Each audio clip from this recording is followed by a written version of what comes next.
कहने में तो, देखने में तो हमारा एक छोटा सा प्रदेश है, दिल्ली के नजदीक है, परंतु पूरा देश हरियाणा को 3 बातों के लिए याद करता है। सबसे पहले मैं मातृशक्ति को प्रणाम करता हूं, क्योंकि आजादी के बाद जितने भी मोर्चे पर जवान गए, इसमें सबसे ज्यादा जवान मेरी इस वीर भूमि हरियाणा के गए हैं। वीर भूमि जब देश में खाद्यान्न का इंपोर्ट करना पड़ता था, आयात करना पड़ता था, और देश को जब जरूरत पड़ी तब खाद्यान्न के भंडार भरने का काम भी मेरे इस हरियाणा के किसान ने किया है।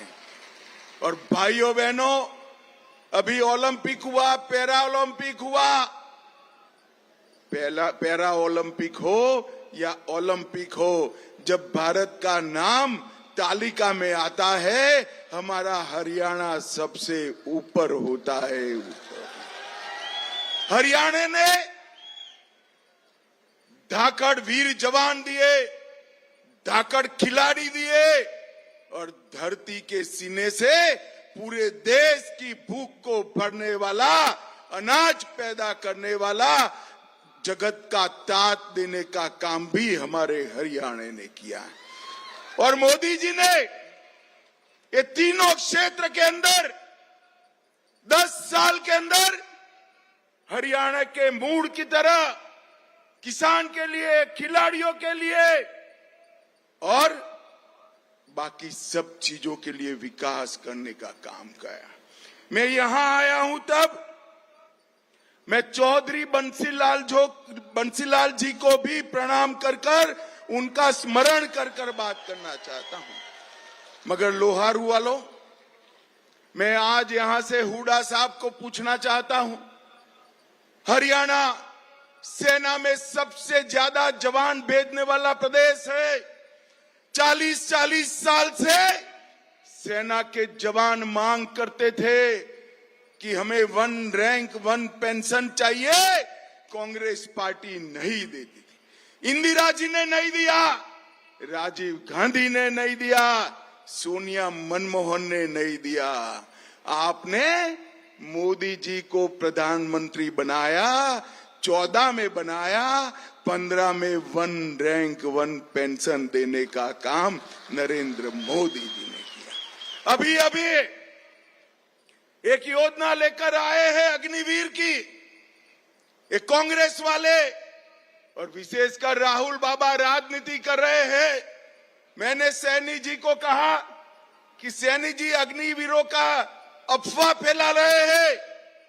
भारत सरकार के गृह विभाग ने, देश भर की पुलिस ने 20% रिजर्वेशन दिया है, सबको पेंशन वाली नौकरी मिलने वाली है।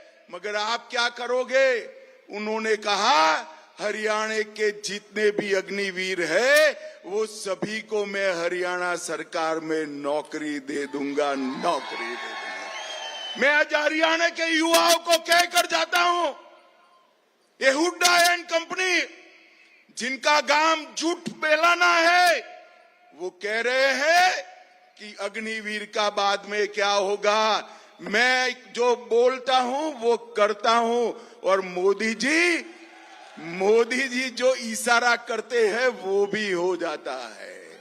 मैं आज कहकर जाता हूं, हरियाणा के एक भी अग्निवीर को वहां से अगर वापस आना पड़ता है तो नौकरी के बगैर का नहीं रहेगा। इसकी जिम्मेदारी भारतीय जनता पार्टी की है। भाइयों बहनों, सेना को सशक्त करने का काम नरेंद्र मोदी जी ने किया। अभी हमारे कश्मीर में भी चुनाव चल रहा है, राहुल बाबा वहां गए और उमर अब्दुल्ला के साथ समाधान किया। इनका एजेंडा क्या है? हम सारे आतंकवादियों को चुनाव के बाद छोड़ देंगे, हम पाकिस्तान के साथ वार्ता करेंगे, हम टेररिज्म के लिए जो प्रतिबंधित संस्थाएं करी है उस पर से प्रतिबंध हटा लेंगे। ए राहुल बाबा, सुन लो हमारी बात। ऊपर नरेंद्र मोदी बैठे हैं, नीचे भी आपकी सरकार नहीं बनी है। जब तक भारतीय जनता पार्टी है, कश्मीर के ऊपर आंख उठाकर कोई देख नहीं सकता मित्रों, देख नहीं सकता। मुझे बताओ लोहारू वालों, धारा 370 हटी, अच्छा हुआ या बुरा हुआ? अरे जोर से बोलो, अच्छा हुआ या बुरा हुआ? ये धारा 370 वापिस लाना चाहते हैं हुड्डा साहब। ये लोहारू वालों पूछ रहे हैं, आप धारा 370 के बारे में क्या बताओगे? मैं बताता हूं, हुड्डा जी हो या राहुल जी, जितना भी जोर लगा दे, मोदी जी पर भरोसा कर रहा, धारा 370 कभी वापिस नहीं आएगी, कभी।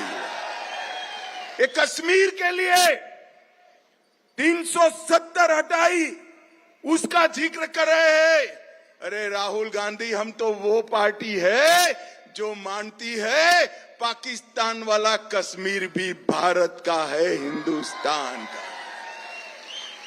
भाइयों बहनों, हजारों हरियाणा के युवान हमारे कश्मीर को बचाने के लिए शहीद हुए, और ये लोग कश्मीर में फिर से आतंकवाद लाना चाहते। हम सब तय करें कि एक बार कांग्रेस को इस मुद्दे पर जवाब देना है। भाइयों बहनों, किसानों की बात करते हैं, खिलाड़ियों की बात करते हैं।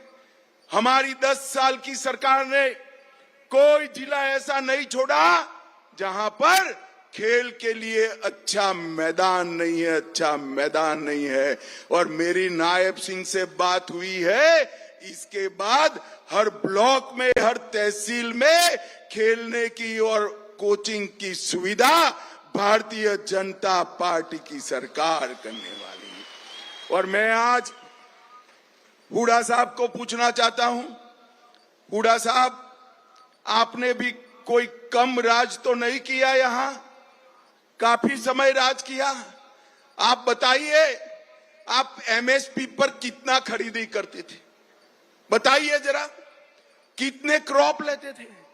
भाइयों बहनों, एमएसपी पर ज्यादा से ज्यादा हुड्डा साहब ने 4 ही क्रॉप को लिया था। आज हमारा नायब सिंह 24 क्रॉप को लेकर किसानों का परचेज करता है। और एमएसपी पर सबसे ज्यादा खरीदी अगर कहीं हुई है तो 10 साल के भारतीय जनता पार्टी के शासन में हुई। क्या बात कर रहे हो हुड्डा साहब? एमएसपी रटे जाते हो। मैं आज कहता हूं, एक भी दाना, ये 24 क्रॉप का जो लगभग हरियाणा के सभी क्रॉप है, इसका एक भी दाना खाली नहीं रहेगा। नायब सिंह आपका एक एक दाना खरीद कर लेंगे, एक एक दाना खरीद कर। भाइयों बहनों, हरियाणा ने हमेशा मोदी जी को आशीर्वाद दिया। 14 में आए, 4 की जगह 47 सीटें दी। 19 में आए, सरकार बनाई। अब 24 में आए हैं, बनाओगे या नहीं बनाओगे? अरे जोर से तो बोलो, बनाओगे या नहीं बनाओगे? अभी मैं दिल्ली एयरपोर्ट पर लेट हो गया, कोई पत्रकार का फोन आया कि साहब हरियाणा जा रहे हो? मैं कहा हाँ भाई, हरियाणा जा रहा हूं। उन्होंने कहा वहां कांग्रेस की आपसे लड़ाई नहीं है, मतलब बीजेपी से नहीं है। तो मुझे आश्चर्य हो गया, क्या बात कर रहे हो यार, 2 ही पार्टी है वहां, कांग्रेस और भाजपा। तो कांग्रेस की किसके लड़ाई है?